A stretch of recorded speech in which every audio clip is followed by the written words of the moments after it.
There we go. Okay, so with your vision, you need to figure out how much money it is going to take to achieve that vision. So this is my very simple, effective business plan. Basically what you're going to do is you're going to figure out how much money you want to make. Biggest hang up for a lot of people in this is their expenses. Your split at your brokerage is part of your expenses. Also, in addition to split, if you pay your franchise fees, monthly fees, add those into expenses. I find a lot of agents, when they tell me what their split is, they say, oh, it's 80-20, 70-30, 90-10, whatever it is, and they completely ignore the 6, 8, 5, or 10% that their brokerage or company takes off the top. And you really can't ignore that, because then you won't get accurate numbers, okay? So kind of keep that in mind. So desired profit. It is unacceptable for my business to profit less than, for this one, we're going to use $100,000. I think that's a good benchmark for a lot of agents. New or experienced agents, I think $100,000 is a great number. So print out that business plan and write it down. And I'm going to talk about how we're going to break it down so you know exactly how many transactions you need to do. So profit is the big word here. Profit is all of the money you earn after your expenses. That's what we want to focus on, $100,000. So we have to earn more than $100,000 because we got to pay for our split, pay for all of our expenses, okay? So revenue minus expenses equals profit. We're actually going to talk a little bit about how that doesn't work in the next section, but that's how you get that number. So average commission rate basically across the board now is 2.5%.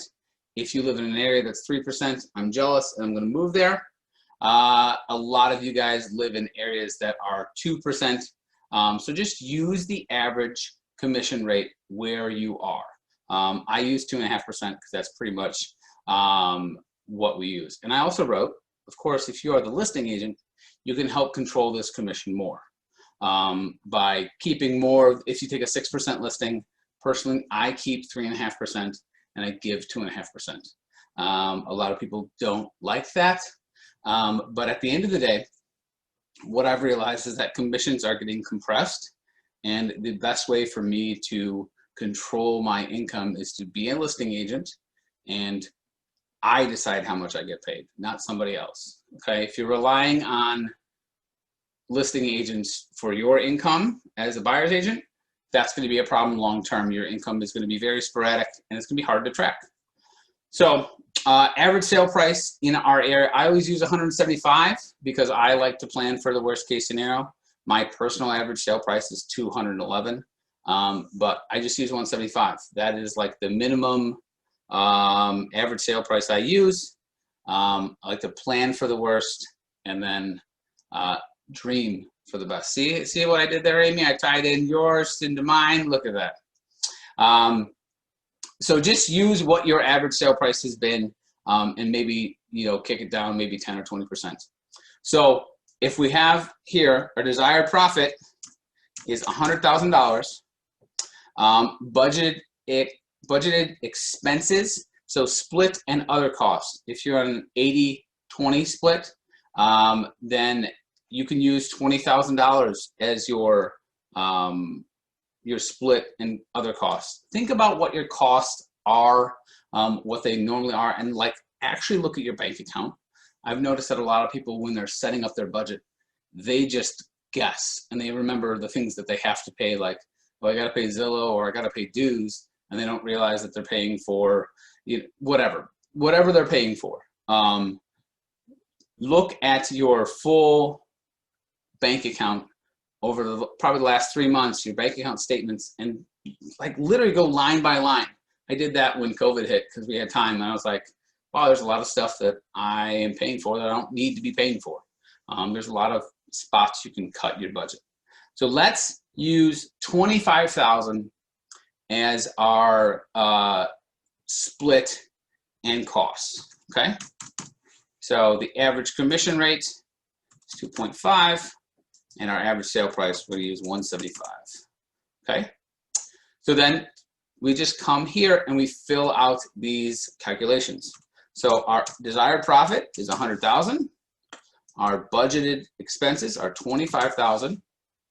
So our revenue needed is 125,000. Okay? So we take our revenue needed and you multiply it times 0.025, which is your commission rate. Actually, I think we divide it. Hold on, we'll figure it out. We'll do it live. 125 times 0.025. No, we divide it. 125,000 divided by 0.025. Okay? And that gives you, okay, yeah, by commission rate. Yeah, it is divided, sorry. It's been a while since I've done this. So closed volume needed, I need to do 5 million to earn 125 grand to me. Basically 125 grand GCI. Okay, so closed volume needed, we put that right here. 5 million divided by average sale price. So 5 million divided by 175. And you're going to get a number that is really long. I got 28.5. I'm going to round that up because more is always better. And it is going to bring us to 29 transactions. So I know that if I want to make 100 grand profit, I need to close 29 transactions. Okay, so now we have our benchmark. And when we have our end goal, we can work it backwards. Like Stephen Govey said, we always begin with the end in mind. You guys are probably already beginning with the end in mind when you're going on listing appointments. One of the things I almost always say to every single seller is, so we need to think about who our buyer is, because then we can work it backwards. And it's the same thing with this. We have 29 transactions is our minimum goal. I want to make that clear. This is our minimum. We will not accept anything less. So now we know that what our desired profit is, but how do we get that business? Okay? So I always want to write down what activities produce actual results. And you guys can help me with this. Put in the chat what activities actually produce results for getting business. Can you move the screen up soon? Screenshot. Jamie, just so you know, I'll post the link again here. But yes, I'll move it up so you can take a screenshot. I assume you want this page. Calling Fizzbos. So I assume you want this page, so I'll let you take a screenshot now. You have exactly 5 seconds to take this screenshot. So 5, 4, 3, 2, 1. Okay, back here. So what activities actually produce results? Amy wrote down, and you can feel free to write these down, calling Fizzbos. Okay, these are just things you know that will actually produce results. Open houses. Amy is calling expireds, door knocking, which we have to be COVID safe. What else works? Asking for business. That is a that's an interesting way to think. I actually literally have never asked for business in my entire life. Okay, so Amy, I'm gonna pull you in and you're gonna explain what asking for business is. Building deeper relationships with your current SOI, so past clients, sphere of influence, stuff like that. Networking. I'm just talking about anything that does paid leads, Facebook ads, Zillow, pay-per-click leads, Instagram, social media. SOI stands for sphere of influence. Sphere of influence is like a real estate version of your friends and family, people that know, like, and trust you. I'm gonna go off on a little tangent here. Your sphere of influence should be your biggest source of business. If it isn't, you need to objectively look at what you're doing or not doing to pull business from your sphere of influence. My sphere of influence is like 99% of my business. Friends, family, things like that. And I'm gonna go off on a big tangent here. So a lot of people say that you have to be born somewhere to have a big sphere of influence. I was not born here. I moved here from Detroit in 2008. I literally knew no one. I moved here with my girlfriend at the time, now wife. We had no friends, no family. Everyone we have met has been people that we've either worked with or I've done real estate deals with. So kind of a limiting belief that a lot of people say, oh, you have to live somewhere for a long time to have a big sphere of influence. It's not true. So, okay, this is a decent list. We can build off of this list. So these are all activities that produce actual results. Amy wrote sending postcards. Sending cards, mail postcards, and just straight up cold calling. Okay, all of these things, actually making videos, probably talk about that. That definitely works. So you may look at this list and cringe. The idea of calling a FSBO may make you want to throw up. Some of my friends on here definitely, the idea of calling a FSBO is like the idea, they'd rather be tortured than call a FSBO. So somebody put in the chat, send heartfelt cards. Yeah, of course you did, Amy. So of all of these things, what are you committed to? That's really where the rubber meets the road is. What are you committed to doing, okay? And so I'll just talk about the things that I would be committed to doing. Calling FSBOs. Absolutely can be committed to doing that. Doing open houses, COVID safe, obviously. That's what I would do. And then we do some pay-per-click leads and some Facebook and Instagram leads. That's really the 4 pillars of our business, where they're coming from. And so what we now need to focus on is what are we committed to doing, okay? These are activities that we are saying, this is where my business is gonna come from. And I want this list to be at least 3 things. I've talked in the past about if you don't have enough pillars of business, you don't have enough silos where business is coming from, it is going to be very hard for you if one of those pillars goes away. So say you, like, I'll give a great example. We were spending $1,500 a month on Realtor.com. It was a big source of business from us. And then I saw the writing on the wall. They were going to OpCity, which is a referral company. And I didn't want to have all of our leads tied up in a referral company. So I said, well, how can we pivot? How can we take this $1,500 a month that I budgeted and turn it into actual leads? Jamie, I'll answer that question in just a second. How do we take that $1,500 a month and turn it into actual leads? And if all of our business was coming from just Realtor.com, it'd be devastating if we stopped that because we're taking away our only pillar of business. But we had other pillars. We had open houses, door knocking, things like that. So Jamie asked about how do you find FSBOs? The easiest way to find FSBOs is Zillow.com. I will do that really quick. Show you this is the cheapest way.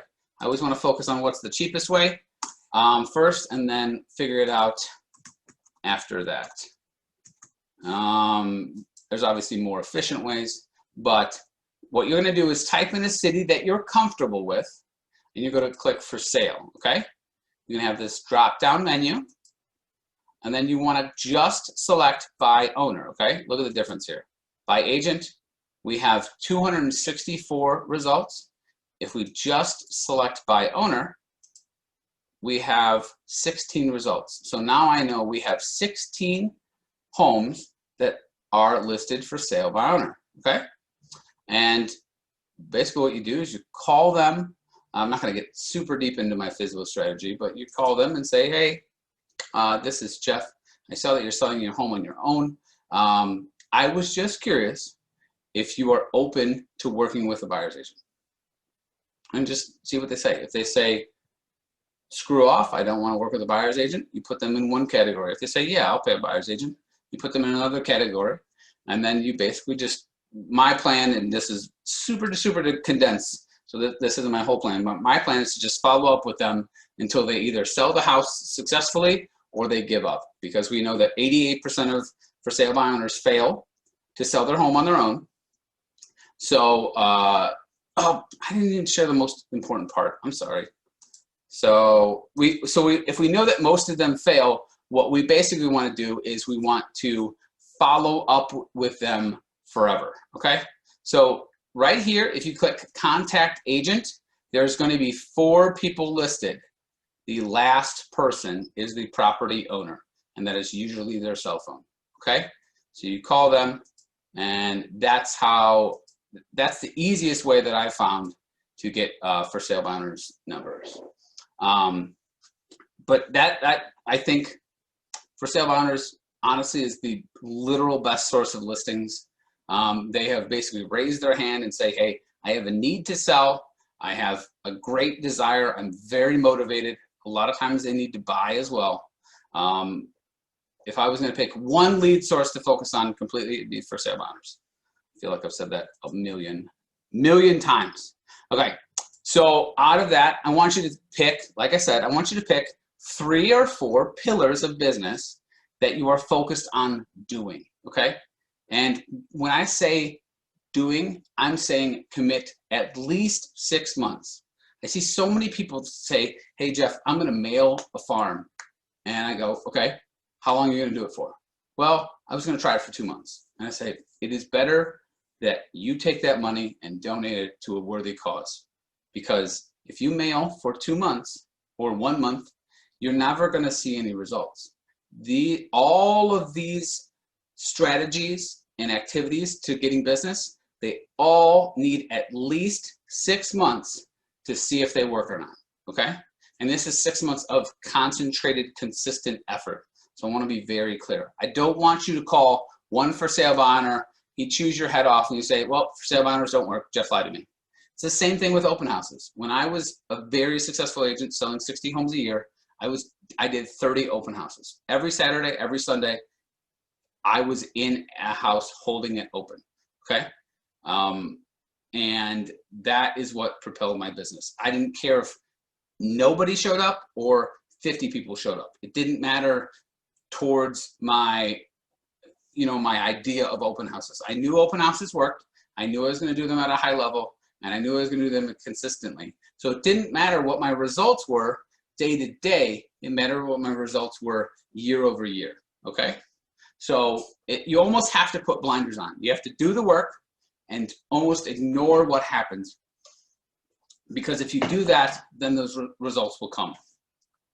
So people are in the chat. What are people saying in the chat? Okay, I can't get the chat to show up. Okay. Minimum commitment. Yes, that's right. I'm glad that Amy and I agree. It would be great. So pick your 3 or 4 pillars of business, okay?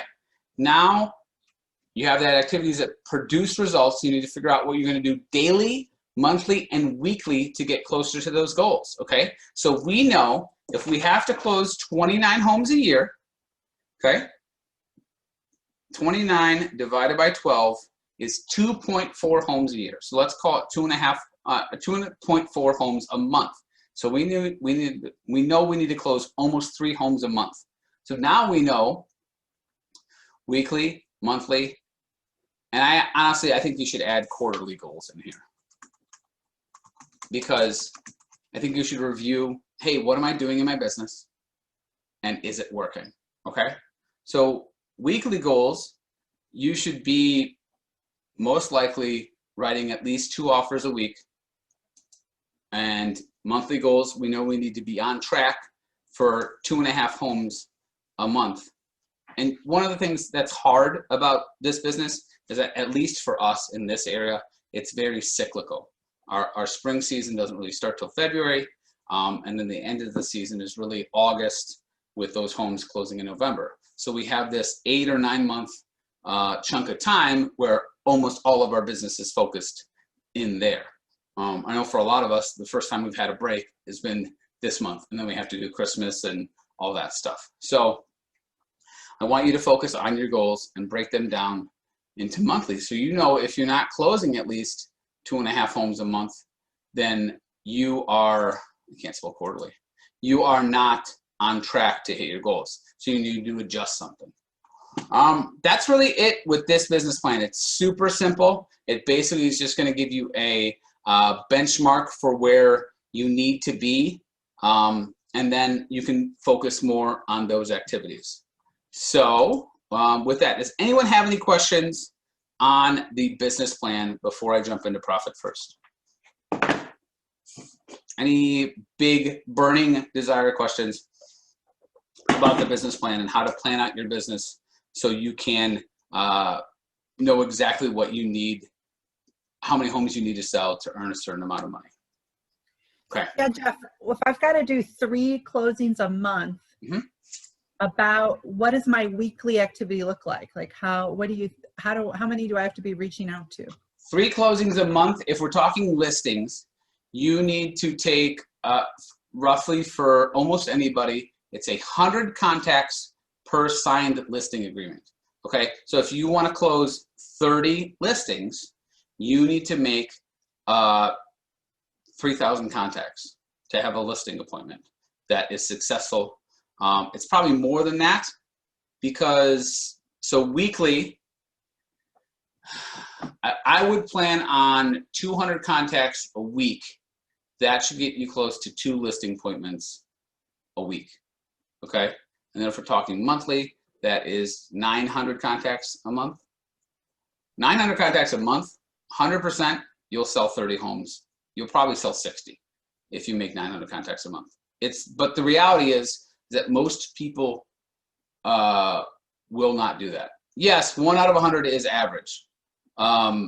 If your skill set is better, you're going to be able to shrink that number. And they say with the 50% success rate on those listing appointments,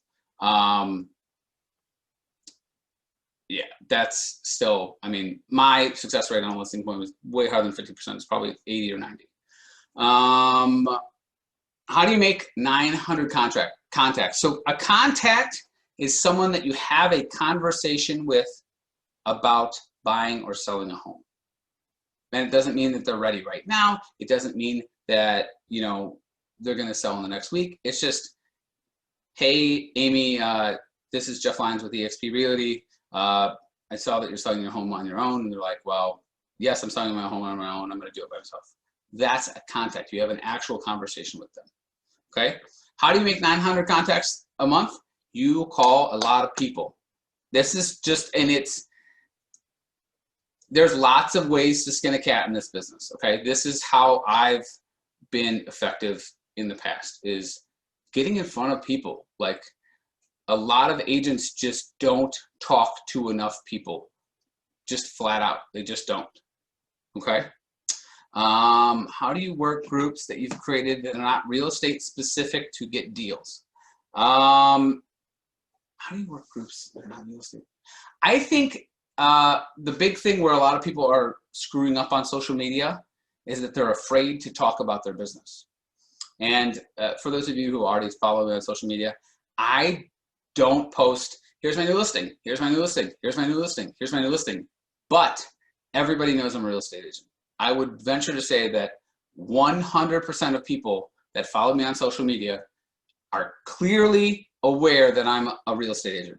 And I'll show you kind of what I mean. It's like, you have to take every advantage that is given to you. So here is just my Facebook profile.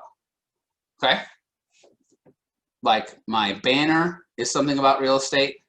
my bio, husband to one, father to three, realtor to all, meme dealer. This is my cell phone number, and this is a way to book with me, okay?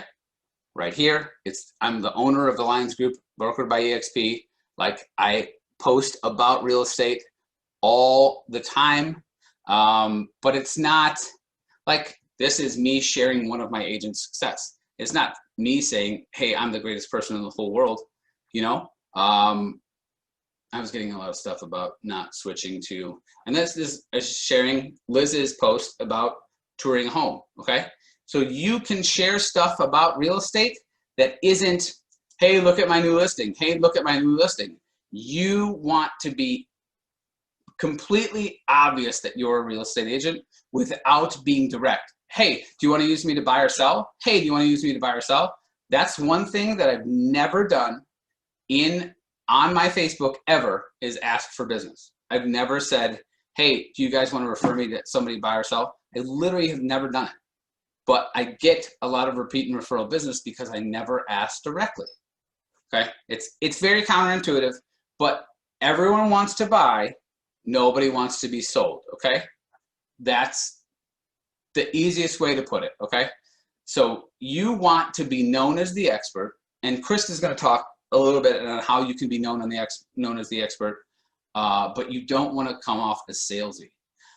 Robert asked, best way to contact SOI if you've been away for a while. So sphere of influence are your friends and family, okay? And agents all the time get preoccupied with this. They say, how do I reach out to Amy if I haven't talked to Amy for 6 months? Here's the thing, Amy hasn't talked to you for 6 months. So it's just as much on her as it is on you. And I don't think what you want to do is pick up the phone and say, hey, Amy, it's Jeff. Do you know anybody who wants to buy or sell? Like, that's what you don't want to do, because basically after 2 or 3 times of doing that, Amy's going to know Jeff is calling me every quarter to ask if I know anyone to buy or sell. What you do is you build deep relationships with these people. And I think what everyone should do is make a list of 100 people that they would absolutely love to work with. Friends, family, coworkers, whatever it is. And make a list of 100 people you would love to work with and focus on deepening those relationships. Have 100 raving fans. So people who are just like, Amy is the best real estate agent in the world. If you don't use her, you're a moron. I always say, after a transaction, I want my clients, if somebody starts talking about real estate, I want them to grab that person by the shoulder and say, if you don't use Jeff, honestly, we're not friends. Like, he's the best real estate agent in the whole world. Like, if you're not going to use him, our relationship is over. That's how passionate I want my clients to be, because that's how passionate I am about being a successful real estate agent, okay? So I am going to hop into my second part of my presentation, which is profit first, okay? Let me. Hey, Jeff, it's Amy. While you're doing that, I couldn't agree with you more. I dropped off for a second, so if you said this, I'm sorry for the repeat, but I just wanted to say this year, more than any other year, is the year to call people you haven't talked to in a while. Just check on them.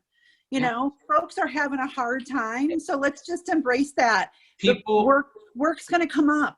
You know, work is going to come up always, and then you can talk about it then. But the strongest people I know have had a tough year. I am mentally probably one of the strongest people I've known, and even I have struggled, even this last month, just feeling burnt out, feeling exhausted, you know, so reach out to everybody, and the strongest people you know are still struggling too. So don't get in your head where, oh, it's been so long since I talked to this person that I shouldn't reach out to them.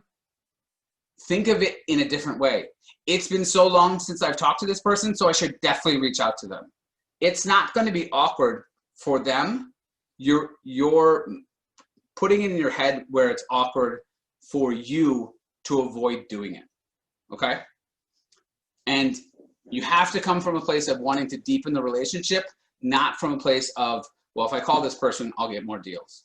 Because the reality is, you don't get more deals from calling one person. You get more deals from having deep relationships with lots of people. Amy, you're on here twice. What the heck? Oh, muting you. Okay, So I'm gonna remove this, Amy.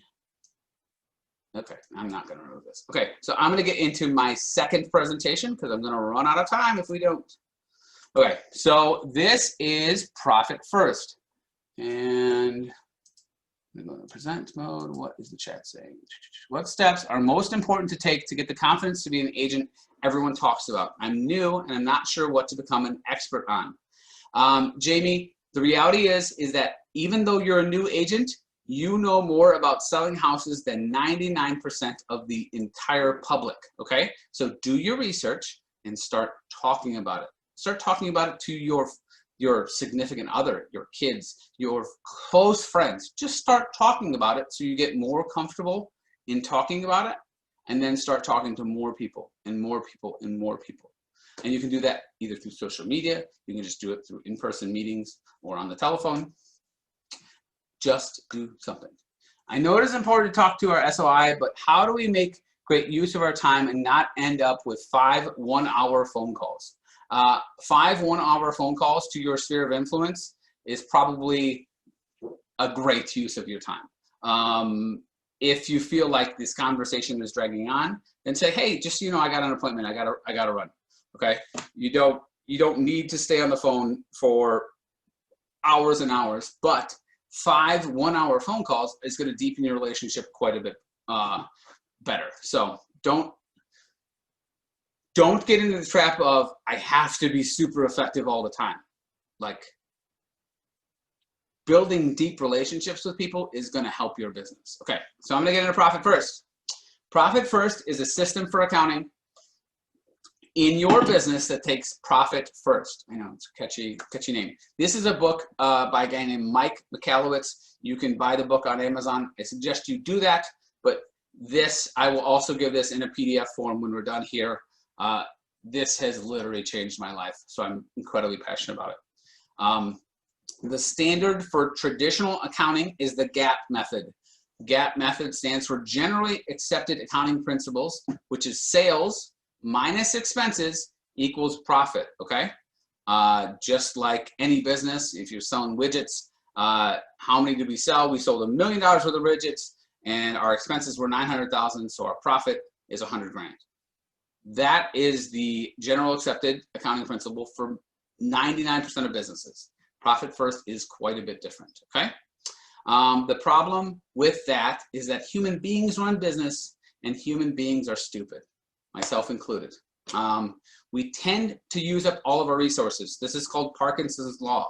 And Parkinson's theorized that our demand for a resource increases to meet the supply of it.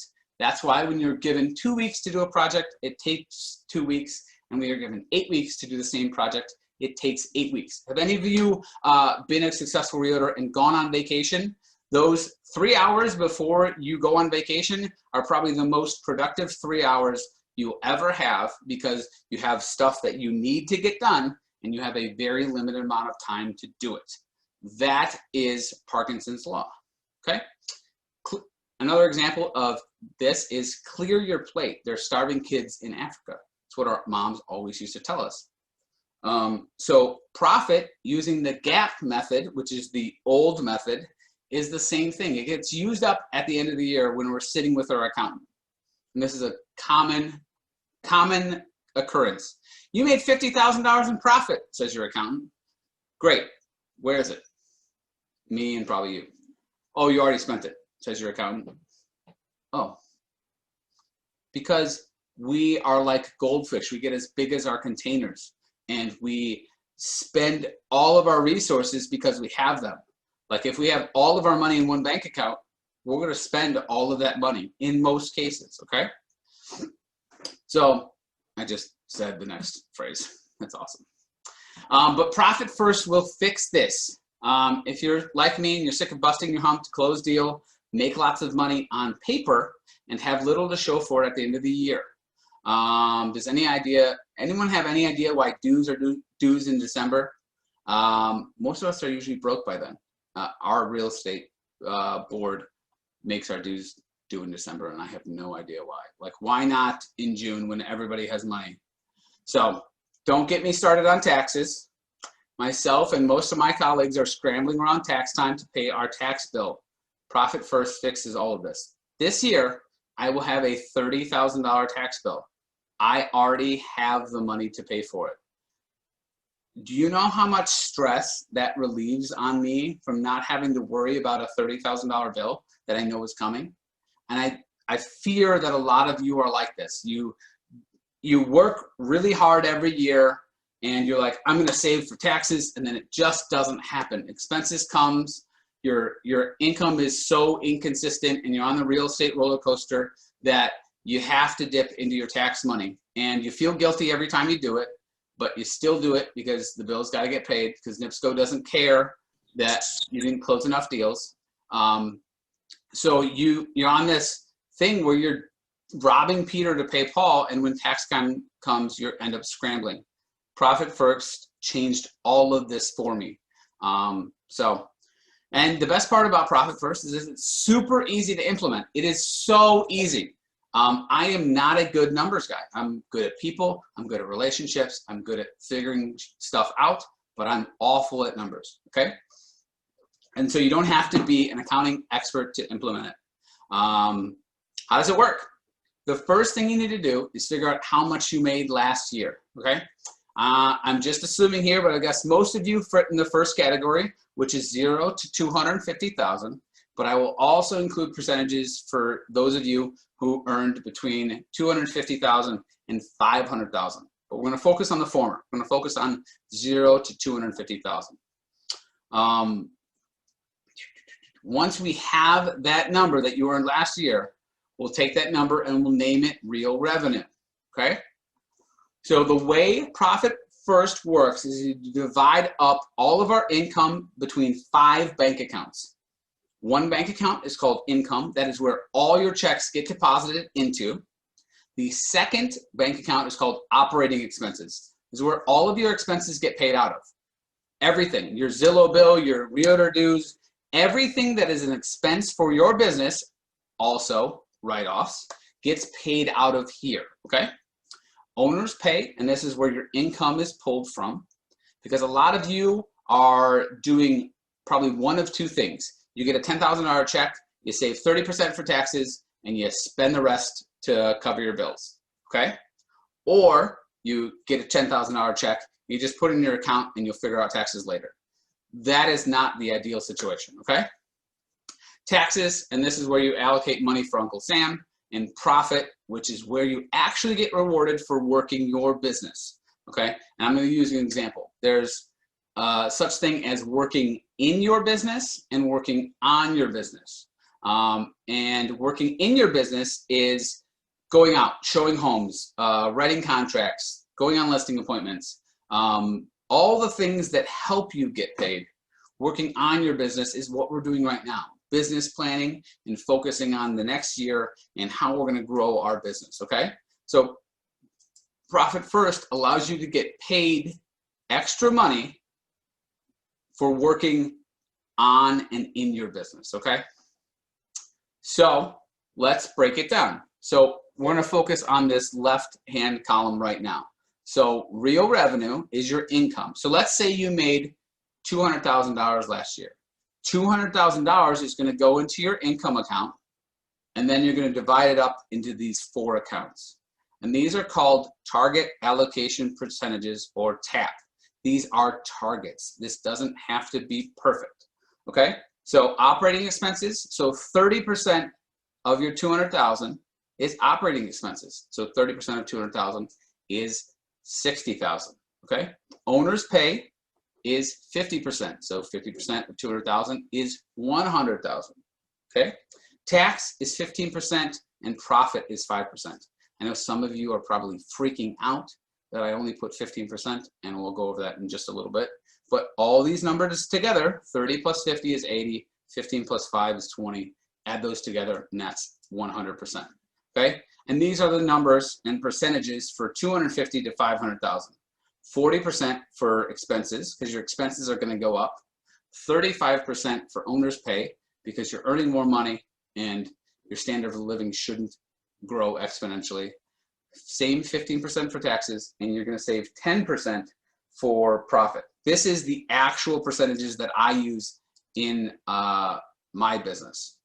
40, 35, 15, and 10. So literally every dollar that I earn gets divided up by this. And it has changed my life, okay? I'm gonna keep going because I got about 6 minutes. So these are the targets. They're not, it doesn't have to be perfect. Closer you get to these percentages, the more effective profit first will be for you. And I know you guys are huffing and puffing about 15% for taxes. I freaked out too, but trust me, it ends up working out to be exactly the amount, because what happens for most agents is they have very low expenses, or they should have very low business expenses. And let's be clear on that. These are business expenses. So if you're used to saving 30%, you probably should be spending that other 15% on your business, either marketing, tools to help grow your business, educational resources like coaching, books, things like that. You should be spending that money and reinvesting it back in your business. And this is a good way to do that. The 15% covered my entire tax liability. And the 15% this year will actually get me a refund, which is bananas to me, because I don't know any other, I know of one realtor who got a refund, and that's because she made a mistake. So the reality is most of you have very low expenses, so you can adjust these percentages. You can also change the percentages. I can go back and change these percentages to 30% for taxes and then 15% for owner's operating expenses. What I would do is look for a way to, it sounds really weird, look for a way to spend more money on your business. Like look for either a lead generation source or a source to you know, educate yourself, coaching, stuff like that. Coaching works, okay? So a note about owner's pay. I believe that if you're earning more than $50,000 a year as an agent, you are hemorrhaging money by not incorporating. I want to be clear, I'm not an accountant. I'm never going to be confused for one. But I think you should speak with one about getting an LLC and file your taxes as an S Corp. It will save you thousands of dollars. So just being completely frank, all of our income is run through our S Corp, my LLC, and I get paid every month. I get one paycheck every single month. It's the same amount every single month, whether I earn that or not, because real estate income is so you know, cyclical, and there's months where you earn 50,000, there's months where you earn nothing. I have leveled out my income to where I earn the same amount of money every single month, okay? Then you take monthly, bi-weekly, or weekly paychecks out of owner's pay. A lot of you are probably groaning at this. I'm in real estate to big, giant commission checks. You, also a Karen. Yeah, that's why you're broke in December, Karen.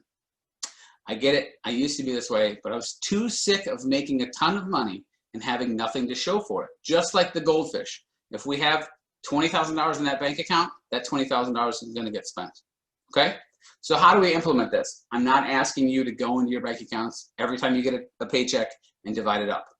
You do it. This is the easiest way to start. Okay? So you're going to go into your current bank or another bank and set up 5 accounts. If you really wanted to get started, you could generate an LLC. So go to your Secretary of State and get an LLC, and then go do business checking at any bank. I bank at Chase. You want checking accounts that are not fee-based, so that don't charge you any fees and don't have any minimums. Luckily, I have enough money in all my accounts that I don't pay any fees at Chase. So you're going to open up these 5 accounts. Income, which is a checking, owner's pay, which is a checking account, operating expenses, which is a checking account, and tax hold and profit hold, which are both savings accounts. Okay? So now here's an example. We have a check for $10,000. This is after our splits and everything. $10,000, it goes into our income account for 100% of our money. Jesus. And then 30% gets transferred into operating expenses, so we have $3,000 there. 50% goes to paying us, so we have $5,000. Tax hold has $1,500, and then profit hold has $500. Okay? Jeff, this sounds like a ton of work. Sure is. That's why we're going to do it on the 10th and 25th of every month. So basically, as we get checks, they go into our income account, and on the 10th and 25th, so today, you go in and you transfer all the money. That's how I do it. After you have these accounts set up, you need to find a different bank to set up long-term savings accounts. I use liveoakbank.com. They're awesome and easy to set up. I earn something like 1.8% interest, which is an added bonus. So the two accounts you're going to set up are tax and profit. So why set up tax and profit accounts? Easy. You're a human being and you make bad decisions. What I mean by this is if you see money sitting in your account and you have a slow month or a quarter, you'll be tempted to dip into these accounts. I only say this because I've done this. I've used tax money to pay bills. We set up these external accounts so we can transfer our money out every 10th and 25th and not see them. So every 10th and 25th, you're going to transfer all the money from income into operating expenses, owner's pay, tax, and profit, and then take the tax and profit money and transfer them to an external account. Okay? We do bills twice a month, and we do profit first in big chunks instead of every check. Okay? Jeff, now I'm sad because you've cut my income to 50%. When do I get the reaped rewards of this system? The answer is every quarter. So every quarter you're going to take a profit distribution and pay your quarterly taxes. I know most of you are not paying your quarterly taxes, and you should be if you've been in the business for long enough. So now for the fun stuff. With profit, you're going to take a profit distribution. This is going to look different if you have personal debt or if you're debt-free. If you have personal debt, you're going to take 99% of this profit distribution and use it to pay off your debt. Okay? The other 1%, you're going to go celebrate with that money. Yes, I know 1% is not a lot, but use it to celebrate your hard work. It might only be enough for an ice cream, but damn it, you earn that ice cream.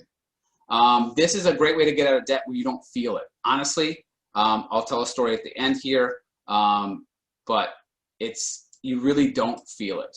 So if you don't have any personal debt, you take a 50% profit distribution and spend it on yourself. You are not allowed to plow this money back into your business. Vacations, shopping, fun stuff. That's what you use this money on. Profit is the reward for working on your business. Owner's pay is the pay you pay yourself for working in your business. Okay?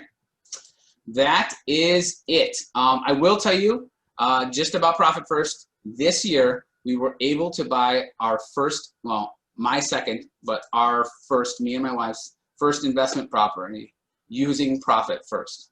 We got the down payment completely from our profit distributions, which it was amazing. It's an absolute blessing in our lives to take this system and use it to be able to buy an investment property. So right now, I said we're going to have a break from 11:40.